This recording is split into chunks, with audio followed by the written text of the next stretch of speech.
It's getting to be a bit of a habit every morning after. And today, usually I have one meal a day. And today, I decided, it's the weekend, Saturday, I decided, I want something that reminds me of my younger days when I didn't have to worry about my weight. And so I had pancakes. Yeah, I had pancakes. I had 3 small pancakes.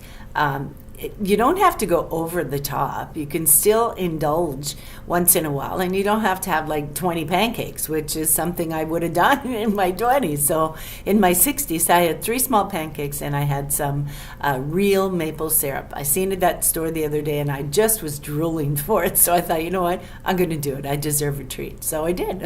I bought some, and I had 3 pancakes this morning, and I'm having my morning coffee now with cinnamon to get rid of any inflammation. But it's getting to be a habit. I'm starting to read in the morning. And so I'm reading this book, Stand Up for Your Life by Cheryl Richardson. And apparently she was in this book, she was talking about other books that she has written. And I'd love to get them. Stand Up for Your Life. This one is Stand Up for Your Life, Know Your Life, or something like that. Anyway, there's three books, and I want to get the other 2 books and see if I can read them. Anyway, this one I love.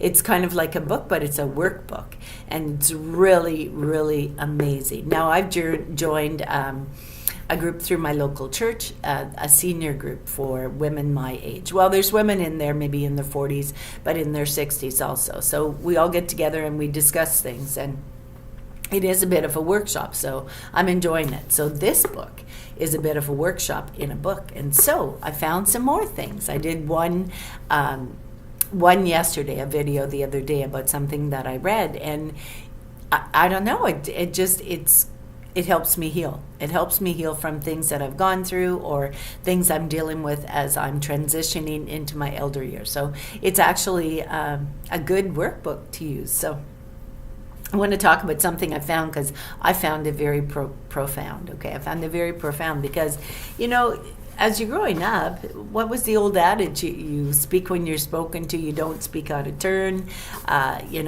You follow the rules, right? You follow the rules. But when you follow the rules, it kind of changes the dynamic, okay?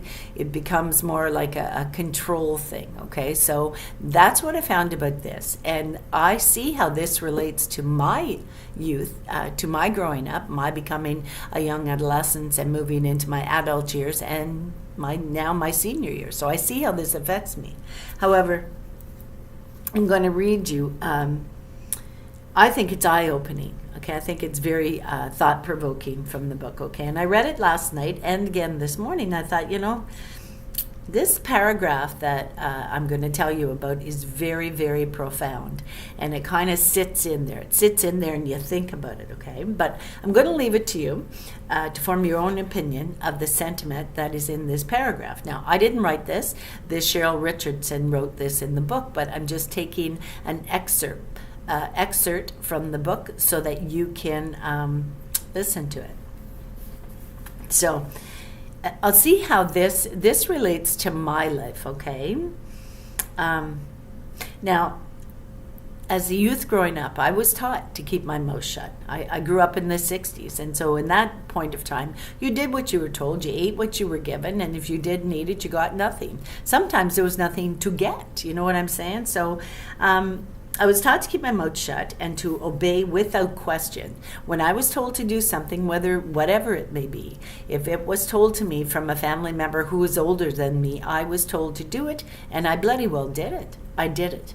I learned obedience at a very early age, and I learned to keep my mouth shut about the things that were enacted in my life, okay, or in my youth, whatever.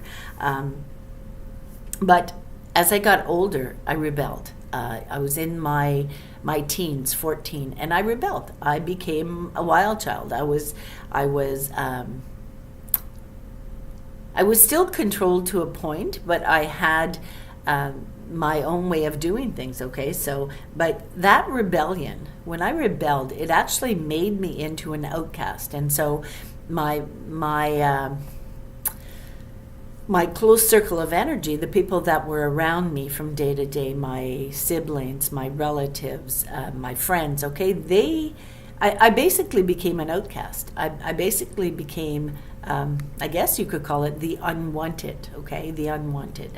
And I was pushed away from a lot of the familial dynamics in many aspects. Now, I'm not pointing the finger at anyone. I'm just saying that this is how I perceived it. Now, someone else can have their opinion. I don't care. This is my opinion, and this is how I'm healing. Anyhow, so that rebellion of mine caused me to become an outcast with the people that I wrongly assumed that I would have a lifetime bond with, okay? A birthright. So I'm going to read this to you, and I'm going to let you form your own opinion of the scenario. So here the paragraph goes. It goes, by teaching our children to stay in line, we are creating well-behaved followers. While this may make parenting a bit easier, it has enormous costs later in life. These same children grow up to be unhappy adults who desperately want to lead their own lives, yet they lack the necessary skills to do so. Instead of being trained to follow the rules that may have crushed your spirit, imagine what your life would have been like if you had been taught these things instead.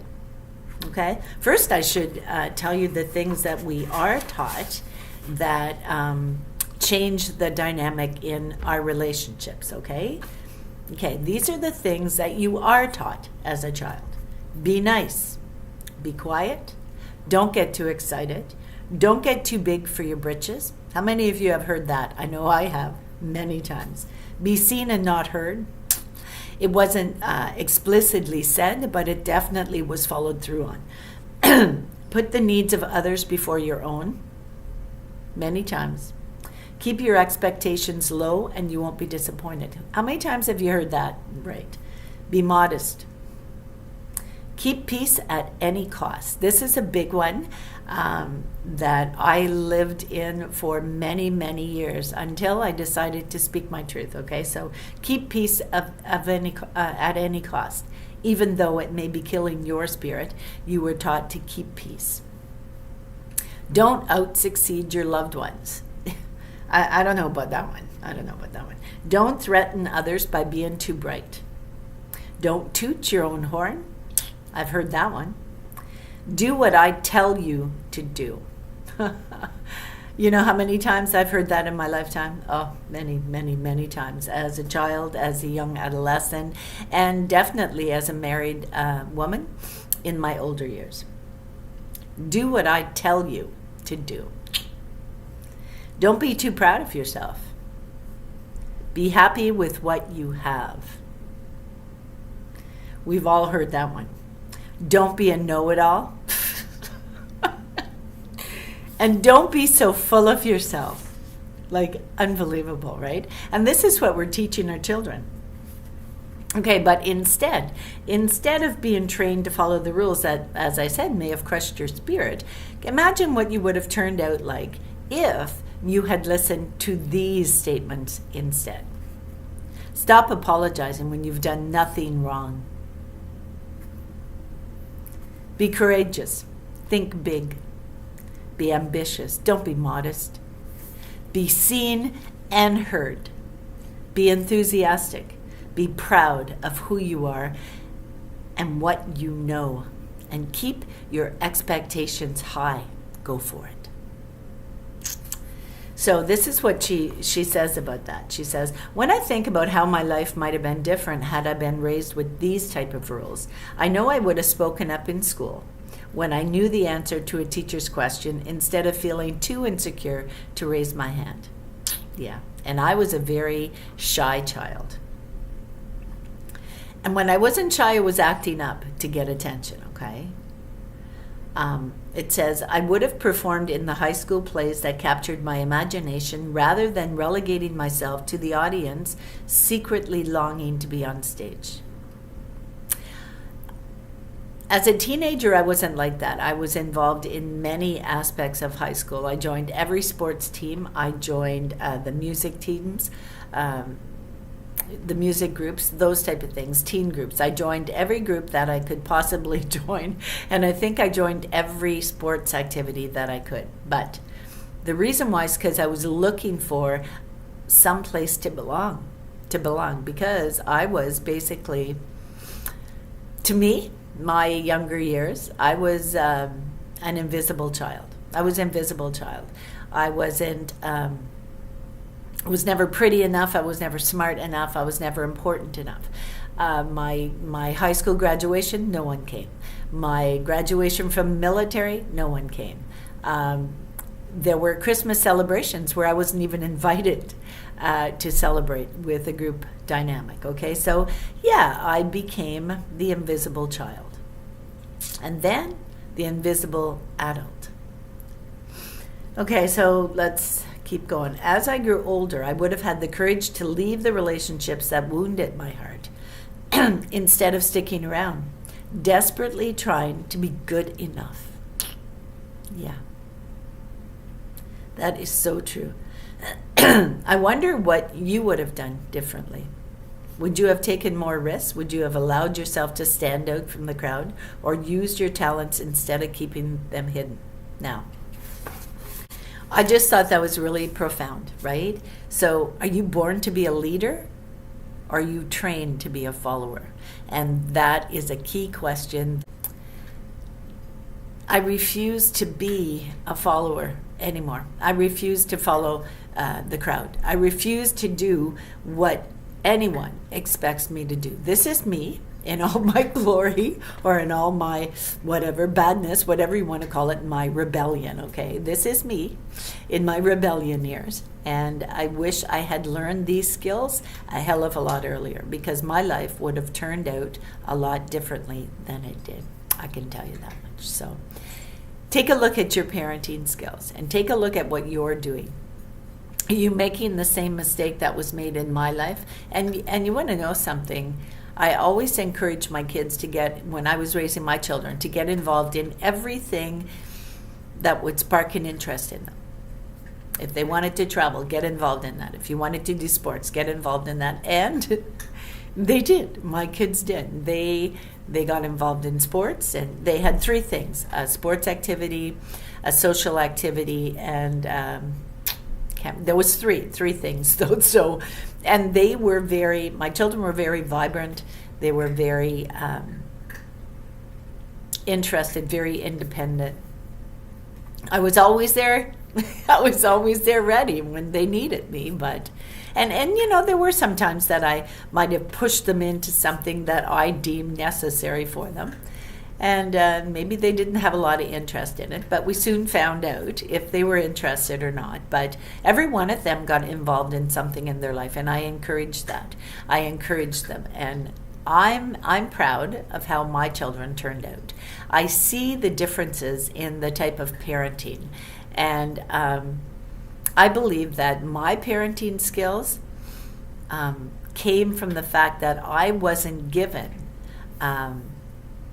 or I wasn't able to acquire certain avenues where I could explore my needs and my wants and my abilities. Okay, I wasn't really guided. I wasn't guided on that. I never really learned how to have solid relationships, whether it be romantic, whether it be familial, whatever it may be. I never really was learned. I never taught. I was never taught certain skills that would come along with, as you get older, your relationships and your friendships and your communication skills. I wasn't taught that. I learned by hook or by crook. And I was a rebel. I won't apologize ever for being a rebel, because that brought me to the point where I am now. And I'm happy with the person I am. I'm happy with the person I am, and I think I turned out quite well. I think I have many more years to go, and I have many more interests, and I haven't given up on life yet, but I just want this to be the question that I leave you with, okay? Are you raising your children to be leaders, or are you raising them to be followers? So that's a question I think we can all look at in detail, and I think we should. So I shall see you in the next video. The good Lord be willing. Bye-bye.